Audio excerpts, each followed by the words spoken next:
Bu yerde şair deyir ki: düşende yadıma senli günlerim, sinemde hesretten ocak karanır. Başlanır dumanlı celli günlerim, ömrüme gemli bir ömür yalanır.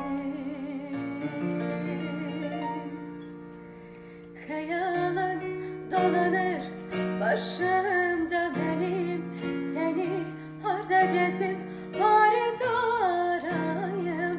Bu sevip sevilen yaşımda benim, Tanrı'dan budur mu mehabbet payım. Hayalın dolanır başımda benim, seni harda gezip harda arayım. Bu sevip sevilen yaşa